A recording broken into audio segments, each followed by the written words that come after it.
J'aimerais passer maintenant la parole à Monsieur Daniel Zog, qui dirige une entreprise d'installation électrique, Rhône Electra, ainsi qu'un bureau d'ingénieurs conseil en électricité. Il est aussi connu pour ses activités en politique. En tant que député libéral, il siège au Grand Conseil genevois depuis 2007. Il utilise le storytelling en politique. Vous me direz, c'est peut-être normal, beaucoup de politiciens racontent des histoires. Mais ici, trêve de baliverne, il a un projet très concret qu'il a défendu avec ce moyen-là. Monsieur Daniel Zog.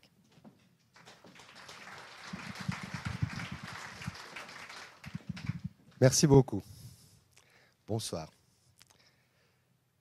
Ce soir, quand Jean-Marc Gouchetti m'a approché pour témoigner de mon expérience de l'utilisation du storytelling en politique, je me suis dit que peut-être la meilleure façon de le faire, c'était encore de vous raconter une histoire.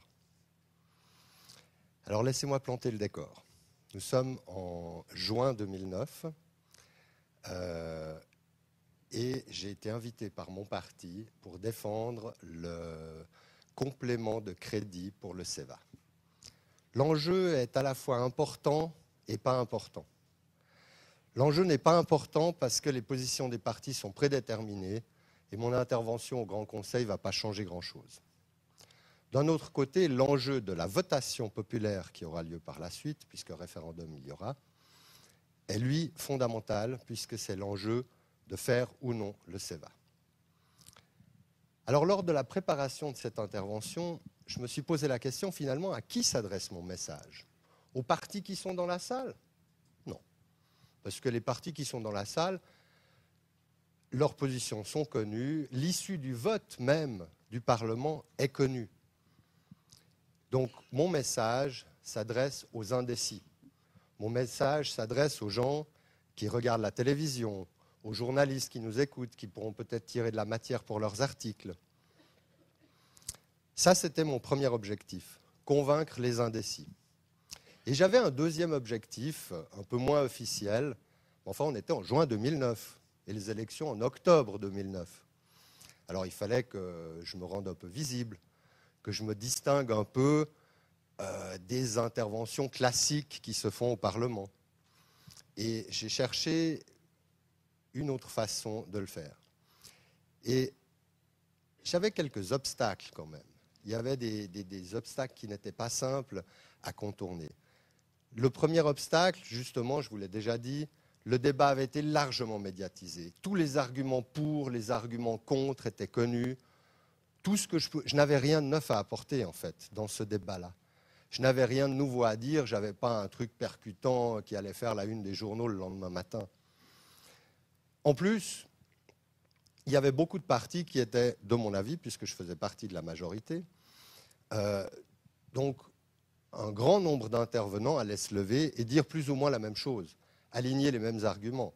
Alors je ne sais pas si certains d'entre vous passent parfois du temps devant l'aimant bleu à regarder le Grand Conseil, mais il n'y a rien de plus ennuyant qu'un député qui se lève et qui, en substance, même s'il ne le dit pas dans la forme, vous dit, mesdames et messieurs, mes préopinants ont déjà tout dit sur le sujet, je suis entièrement d'accord avec eux, mais comme j'ai 3 minutes, je vais vous le redire une fois encore à ma sauce.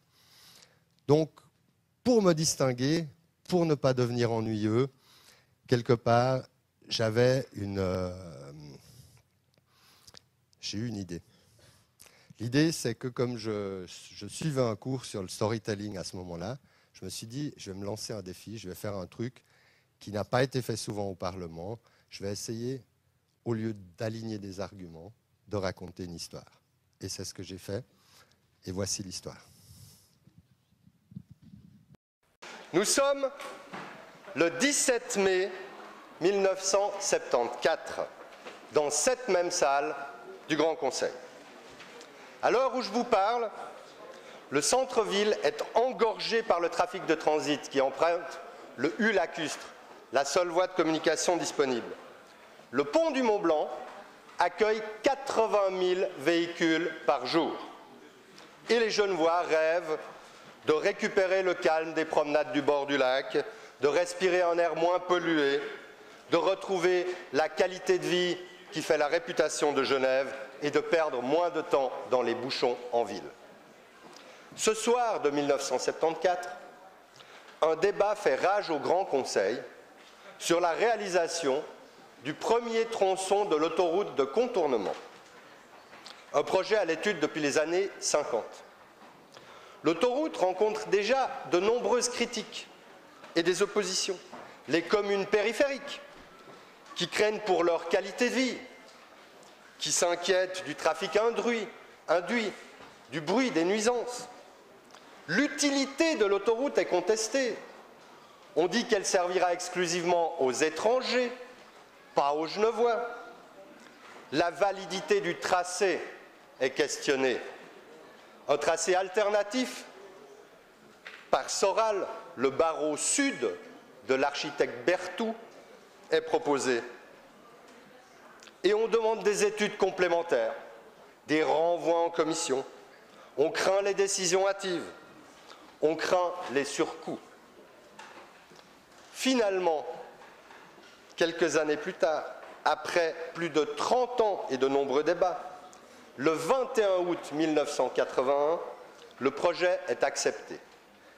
Malgré les oppositions sur chaque nouveau tronçon, l'autoroute poursuit sa construction pour être inaugurée le 26 juin 1993.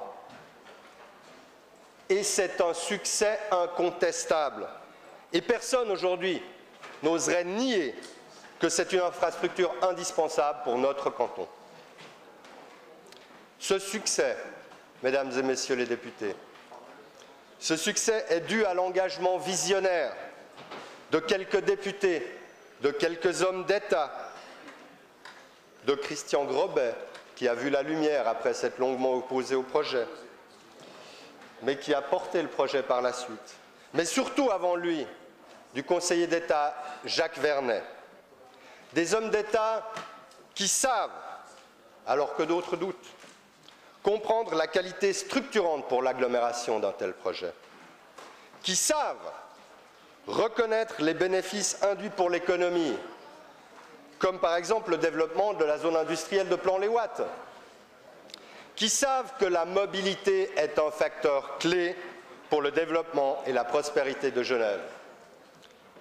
En un mot, qui savent, Monsieur Stauffer, se projeter dans l'avenir. Je vous remercie. Voilà. Allô, allô? Oui. Il y a peut-être une question que vous vous posez. Est-ce que ça a marché? Quel est le résultat? C'est finalement ce qui vous amène ce soir, savoir si le storytelling est efficace. Alors si on reprend mes deux objectifs fondamentaux, pour le premier, le complément de crédit a été voté. Je me pose encore aujourd'hui la question si c'est uniquement grâce à moi ou s'il y a eu d'autres contributions. Pour le deuxième objectif, c'est un succès mitigé parce que je n'ai pas été réélu. Pas tout de suite en tout cas. J'étais premier, viennent ensuite. Et je suis entré au Parlement, re-rentré au Parlement un mois plus tard. Alors bon, ça c'est pour les grands objectifs. Mais maintenant, est-ce que le storytelling était utile? Est-ce que ça marche? Et là, je vous dis oui. Parce que jamais, dans mon expérience courte, mais dans mon expérience de politicien, j'ai été écouté de cette façon-là au Parlement. Si vous venez une fois à la tribune du Parlement, vous verrez, quand quelqu'un parle, c'est assez fou. On ne le voit pas à la télé. Mais quand quelqu'un parle, devant, il y a un gars qui lit le journal. Il y en a un qui joue sur son ordinateur, il fait un solitaire. Il y en a deux qui causent. Parfois, celui qui est assis à côté de vous, c'est très troublant. La discipline, bon, les séances sont longues aussi, hein, il faut dire. Et là, en faisant quelque chose d'inhabituel, en commençant, mesdames et messieurs, j'aimerais vous raconter une histoire, les gens se sont dit, mais qu'est-ce qu'il fait? Mais qu'est-ce qu'il raconte?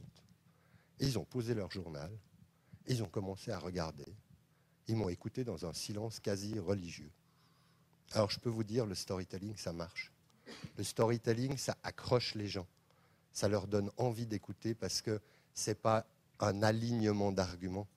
C'est une histoire qui se déroule du début à la fin. Et ça, on connaît, on le vit tous les jours. Le storytelling, là, vous l'avez vu, m'a permis de placer, au lieu d'aligner des arguments, la problématique dans un contexte plus large.